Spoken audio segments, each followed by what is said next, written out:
मर्यादा पुरुषोत्तम राम की अयोध्या धाम की श्री कृष्ण भगवान की जय। मित्रों,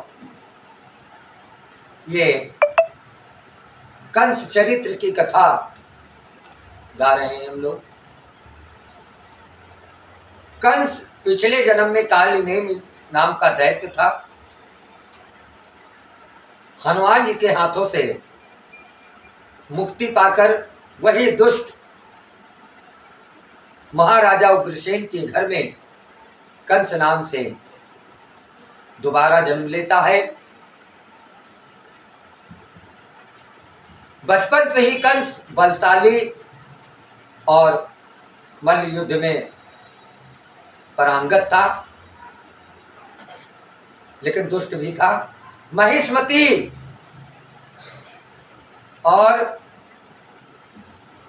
प्रवर्षण ऋषमुख को जीतता हुआ महेंद्र पर्वत पर पहुंचकर उस पर्वत को हिलाया।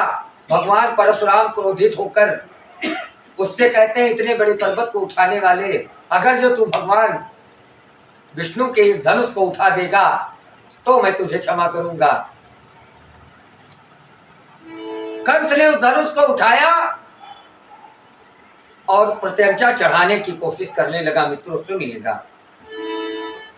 सातों लोकों में स्वर गूंजा, अरे दिग्गज सारे डोल गए। अरे सातों लोकों में स्वर गूंजा, अरे दिग्गज सारे डोल गए। लगे टूटने तारा मंडल, लोक जीव भयभीत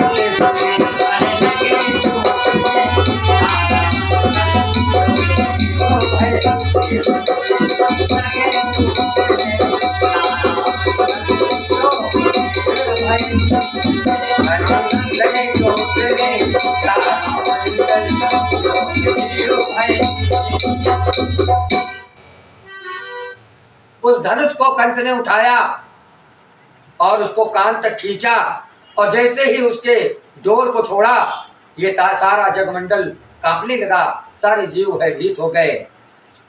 परशुराम ने कहा कंस से, मैंने तुझको क्षमा किया। अरे परशुराम ने कहा कंस से, मैंने तुमको क्षमा किया। तुम तो हो और उस वाले इस शंभु धनुष को तुझे दिया। अरे तुम तो और उस वाले हो, शंभु धनुष को तुझे दिया। तुम तो और उस वाले हो, शंभु धनुष को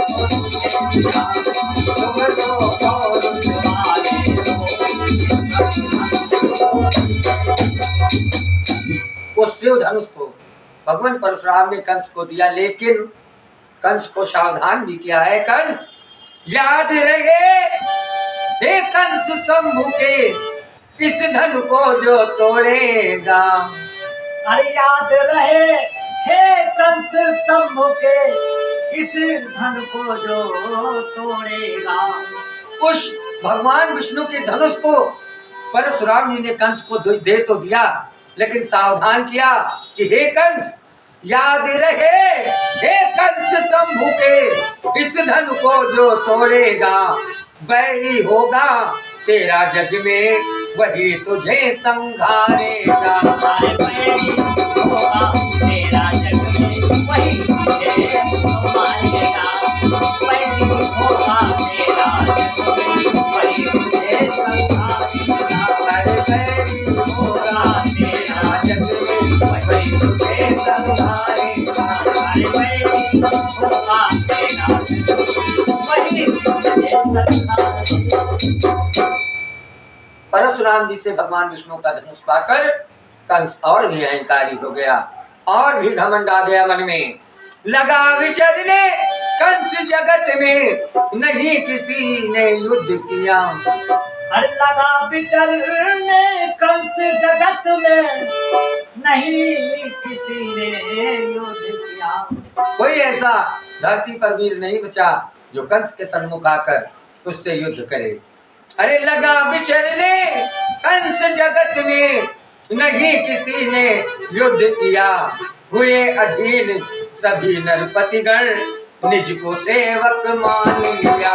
अरे हुए अधीन सभी नरपतिगण, निज को सेवक मान लिया। हुए अधीन सभी नरपतिगण, निज को सेवक मान लिया।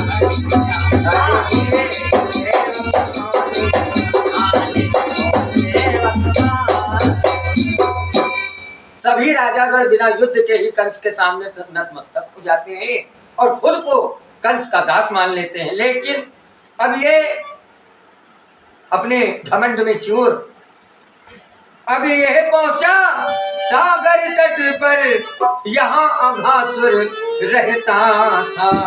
अरे अब ये पहुंचा सागर तट पर, जहाँ अघासुर रहता था। ये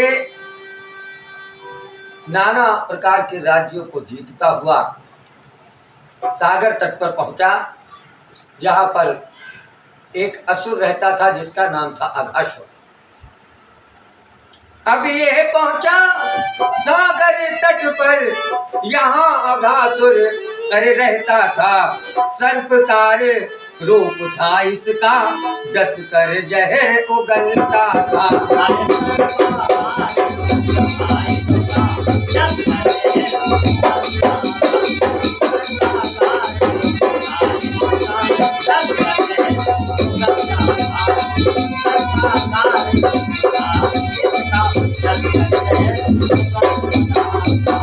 उस अघासुर नाम के राक्षस, वो सर्पाकार था, तो कंस ने उसको भी सिर को पकड़ तुरंत कंस ने और भूमि पर पटक दिया। अध बोला रक्षा हूँ मेरी, सेवकत्व स्वीकार किया।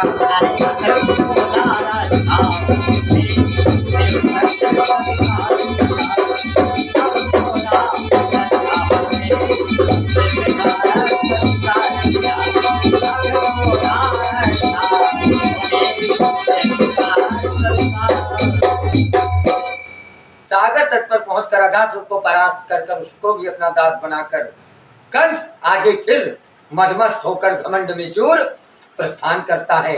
अब ये कहा जाता है किसे अपना दास बनाता है। मित्रों, ये कथा आपको अगले भाग में सुनाएंगे। बोलिए साचे दरबार की जय, बोलिए मर्यादा पुरुषोत्तम राम की।